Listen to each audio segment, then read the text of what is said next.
A couple months ago, I made a video on how I went in and bought my first set of field notes, and by sets, I mean I bought the entirety of the National Park collection because look how gorgeous all the covers are when it's all laid out.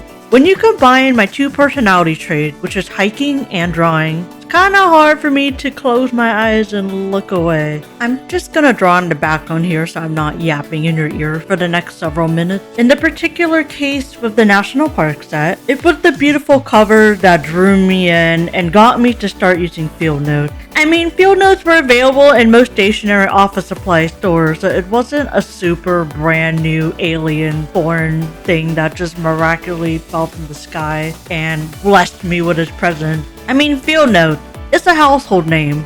For how visible the brand name was, my initial opinion of it was, oh, it's just a brand name, it's just a pocket notebook, there are so many other options, there's no reason to specifically buy this brand, and to be honest, it's a bit pricey for 3 sets of memo books. I started using a field note for YouTube video ideas, art notes, photography pointers because I started getting into the photography hobby a few months ago, brain dump for when random ideas strike, and so many other use cases. I also started daily morning journaling where I write 3 pages of nonsense every morning over coffee, and the field notes is just the perfect size. It's a nice 3.5 by 5.5 inches, perfect to put in your pocket, or in my case, my fanny pack, because I'm a cool lady. Also, it's not a huge commitment with only 48 pages per notebook. I have diagnosed ADHD, so my brain likes to jump from one focus to another fairly often, and I like keeping each topic in separate notebooks. I could start a notebook and have a far better chance of completing it from the front to the back cover instead of having so many thick incompleted notebooks laying around, which was a problem for me in the past. So the 3 general types of field notes that they offer is like a ruled paper version, so line, gridded version, obviously grids, and plain paper, which has no lining at all. But then some other special edition can offer like a plain version, but it'll be like a different color that matches the cover, for example. So these are some of the Sweet Tooth collection.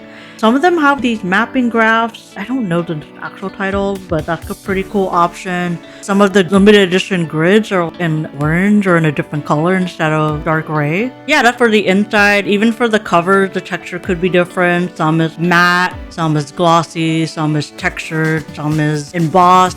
Get the point, there's a lot of variety for everyone. Thought that's pretty cool. The paper is thick enough for both my writing and my sketches. I tend to rotate through a ton of ballpoint and gel pen. I have used other brands of notebooks where the pen indent will go through the pages. It's kind of a me problem because when I draw with a ballpoint pen, I tend to grip the pen harder and press down on the page harder, whereas if I use a brush pen or a felt tip pen.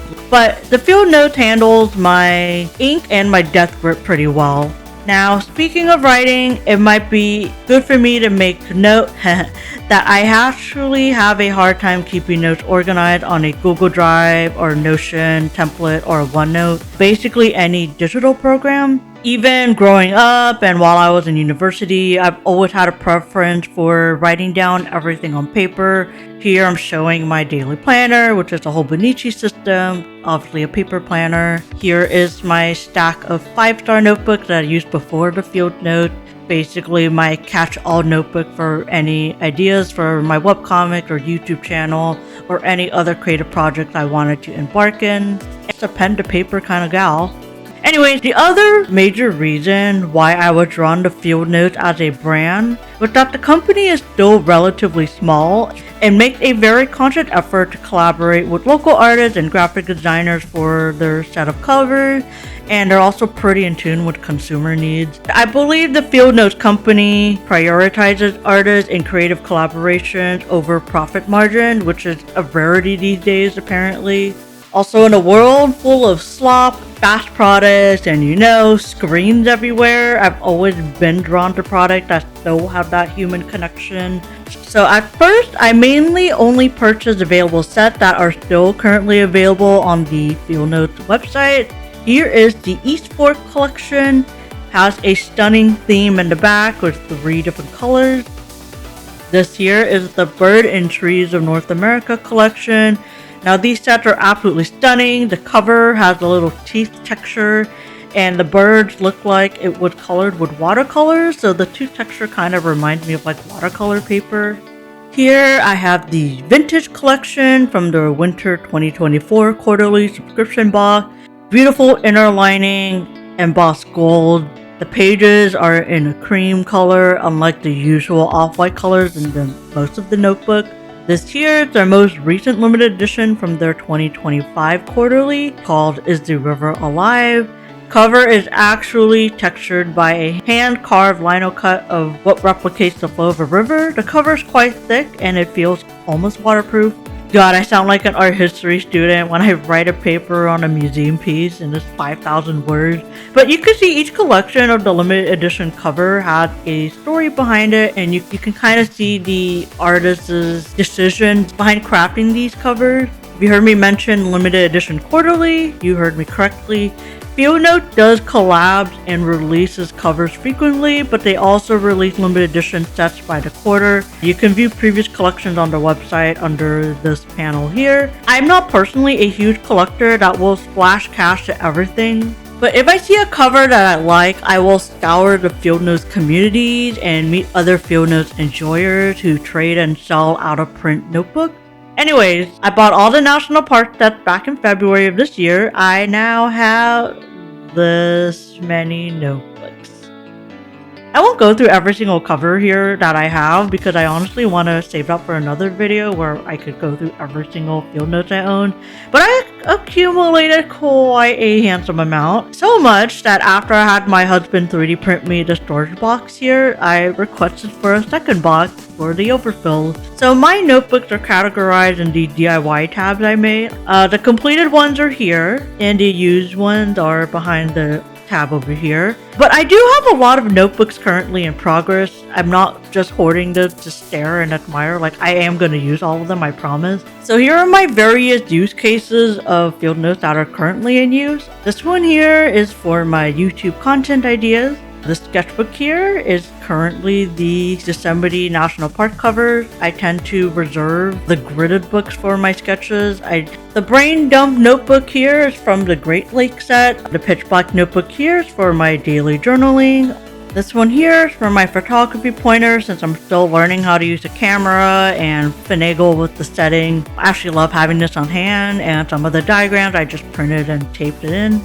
This one here is my mission statement book. Since I'm fairly new to the content creation space, I use this to reflect on what I want and don't want to have on my YouTube channel. Still figuring that out, so can't promise much. This here is my improvement log. For every video, I try to improve one small thing, so I jot down what I like and didn't like about the video itself or the progress of making the videos. I also like to track how long it takes me to edit because ya girl takes forever, but I like to think I'm getting faster. And this vintage limited edition here is being used for any art tips and pointers that I may come across from the internet. Every time I see an art tip that I want to incorporate in my own pieces, I will just whip out this book and jot it down. Anyways, you get the point. As a creative, I am absolutely in love with the Field Notes concept as a whole, their commitment to consumers, and all the creative uses I can get from each notebook, and the whole wide collection of unique and stylish covers. Now I'm very excited to keep filling these out and continue to grow my collection. I think I'm the most excited to start filling these out with sketches so I can, draw them on camera and do Field Notes flip through full of sketches. I think those would be cool future videos. So now that we've reached the end of the video, let me show you some of the pages I managed to get done. So this one's the one that I drew on camera. I try to keep it the Field Notes theme just so that it goes along with the video. Here was from my marker drawing tutorial that I posted a couple months ago. You can see it handled the markers pretty well.